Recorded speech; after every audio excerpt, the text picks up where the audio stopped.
Hello, everyone. Welcome to the Innovation Mindset Podcast. I'm your host, Rose Walters, and today I'm here with co-founder of Player Wallet, Bennett Spooner. Hey, Bennett. Glad to have you on. Thank you so much.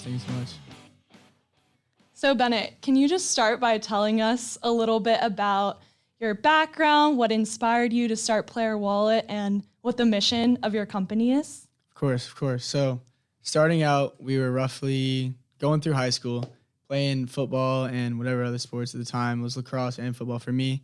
We were going through it about junior year, and we started seeing a lot of kids in our grade getting recruited. And Davis and I, my other co-founder, we realized that we hadn't really done anything in this sector, nor have we talked to any of the college recruits. And time goes on for a while, and you're a senior, getting ready to graduate after your second semester, and these offers have not hit the fan, and you don't know where you're going to college yet until you've decided to go somewhere for your academics. And that made us decide why we kept going forward with Player Wallet.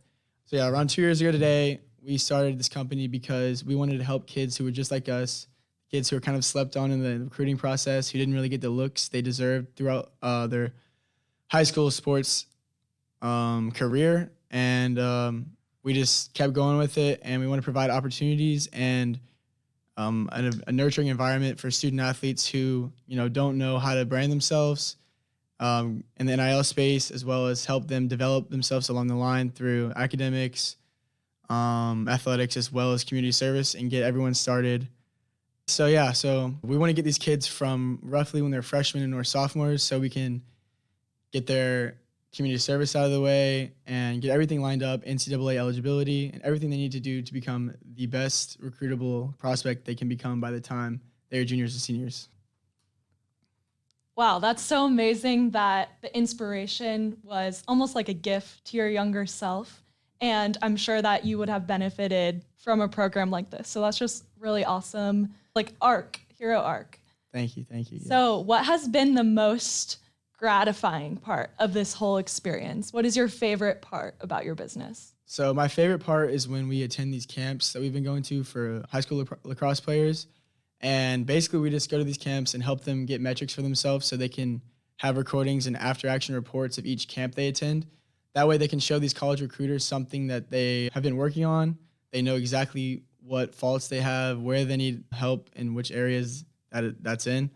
I love seeing the looks on their faces at the end of each camp when we've talked to them and they come up to us and ask us our names, and we get to know them, just beyond just a quick introduction. And we really relate to them because that's who we were when we were in high school. And it just feels like we're talking to younger versions of ourselves. And I just love to be able to help them in a way that no one was there to help me, and get them off the ground with the whole recruiting process.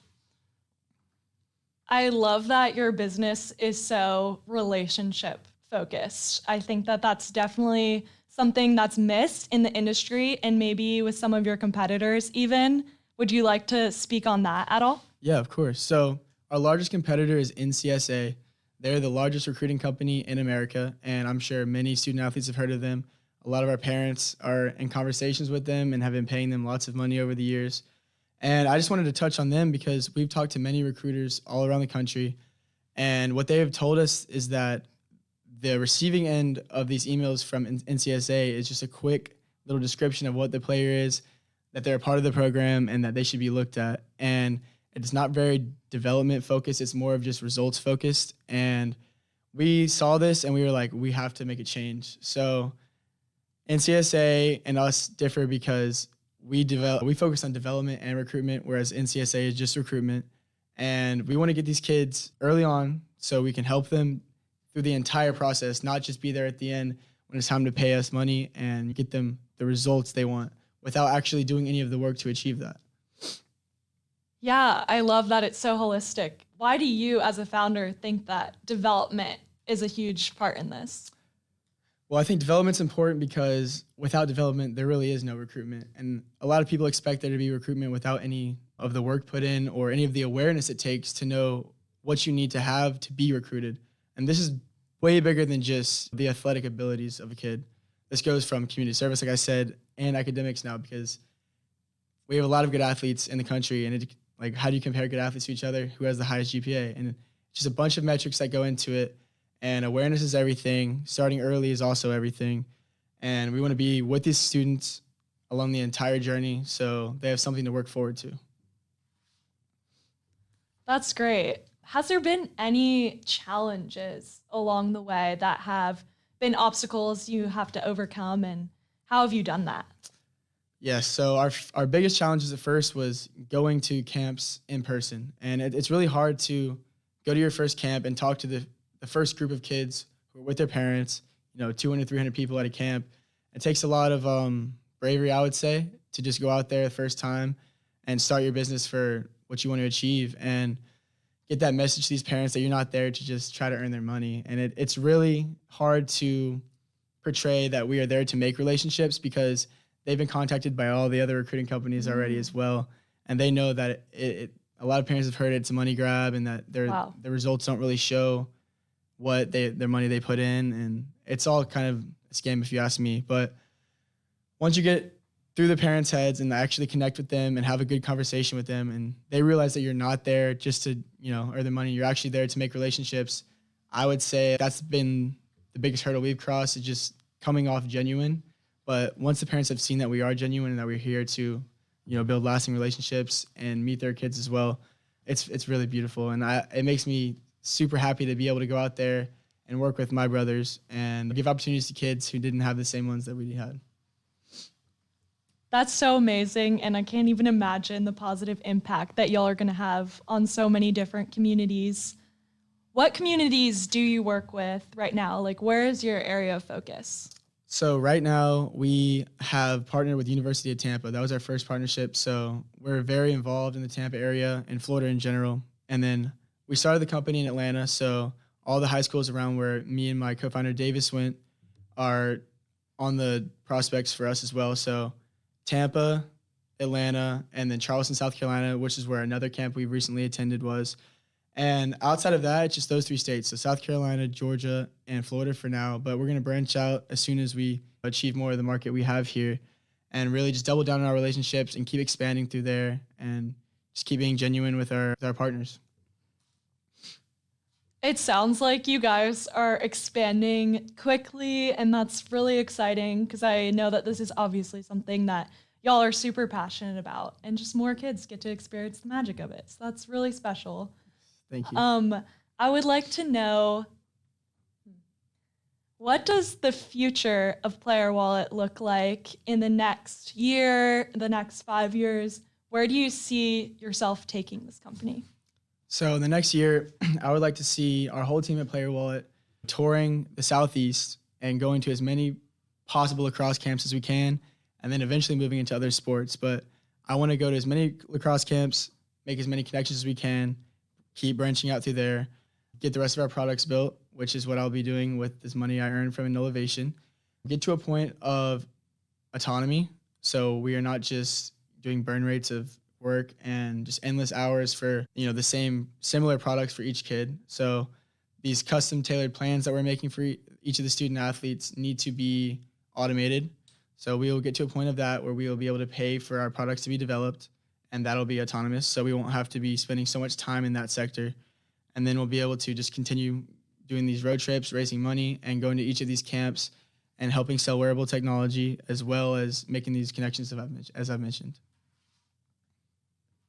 That's so awesome. Could you tell me a little bit more about these plans that you create, what all they involve, and what the wearable technology that you're thinking of is? Of course.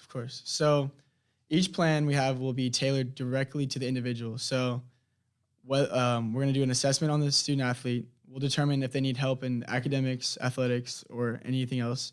And we will help them with plans such as nutrition, specific training techniques they need to do, stuff in the weight room, anything that they're lacking on and have goals of themselves. We'll help them by just doing overall performance assessments after each quarter of the year to make sure that they are on track with where we are in their development and just staying up to date with each student athlete. How do you feel like you're going to balance the larger quantity of athletes that you'll have with also the quality of relationship that's so important to y'all's company's vision and mission? Mm-hmm. So we really emphasize the quality of the contact with each student athlete. We want to have a good relationship with them. And, to balance that out with like I said, the burn rate of us having to work for each student athlete is autonomy and the accuracy of the autonomy as well. We can't just have the same plan being made for each student athlete. It actually has to be according to their needs and boosting them in the way that they would need to get recruited.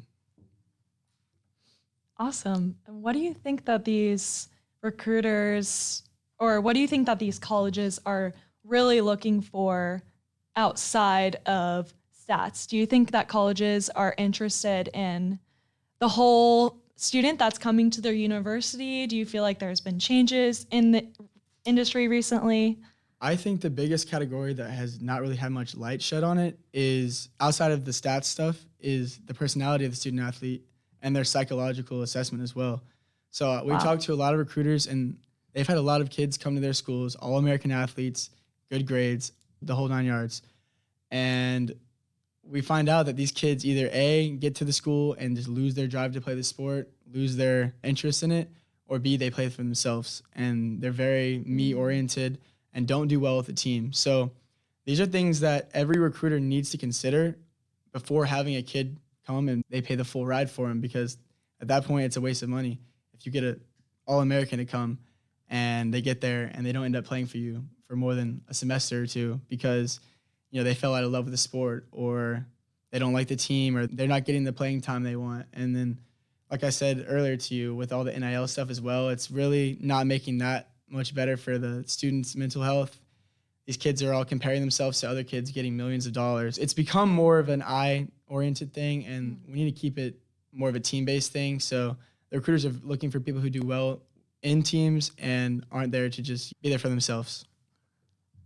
Wow, well, it sounds like y'all are going to be literally industry disruptors, because it doesn't seem like really anyone else is focusing on these aspects that are so valuable to a team's culture. And I think that that will definitely attribute to your success and sustainability as an organization. Thank you so much. Yeah, that's really awesome. I appreciate it. If you could tell the young Bennett something to motivate him or give advice to him as a young entrepreneur with big dreams, what would it be? I would say just keep going at it. Because there's a lot of days I've woken up from this and I've really not felt the motivation to keep moving forward, or, a lot of doubt and a lot of judgment from other people, even parentals. And I just think you just got to drown out the noise and just put your head down and really keep working towards something if you believe in it. And nothing really fails until you stop. And I would tell myself that, to wake up on those days where I don't feel like doing anything and just get up and do it, because it's not going to do itself and you're going to waste time. And time is everything we have right now. So I want to take advantage of all the time I have while I'm still young and move this company forward and just go as far as we possibly can and not give up on it. Wow, it sounds like you have some really good work ethic.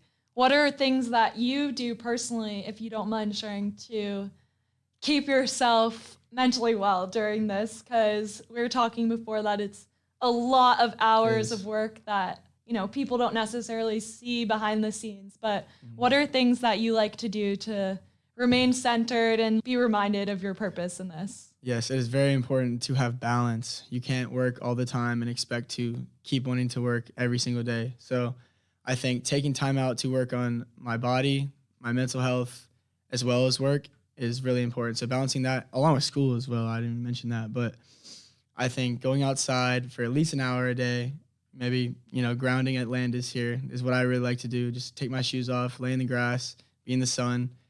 It really helps blow off steam. I think it's really important that we get out of the office or our dorms or whatever room you're in and get off the computer and just be outside, be present, and then balance that with going to the gym as well. I go to the gym every day, or I try to, and just keep my body healthy. And, diet is a huge thing as well. Try to eat clean, not go out to whatever fast food chain it is because you don't feel like cooking. But I think cooking is really important to get good at in college, and it's also one of my hobbies. So that's something I use to blow off steam as well. Awesome. Thank you. Well, it's been so amazing having you on the podcast. I'm sure so many people were fascinated by your idea, as was I, and I'm so grateful that we just got to have this time to talk about the future for you and all of the amazing young athletes out there that you're inspiring. It's such a great story, and congratulations to you for being the runner-up of the InNOLEvation Challenge. That's a huge honor at FSU, and I just wish you all the best success in the future. Thank you so much, and thank you so much for having me. Yeah. All right, y'all. Thank you so much for joining. Make sure to like and subscribe. Give us a follow. Let us know your thoughts, and we'll see you back next time. Bye.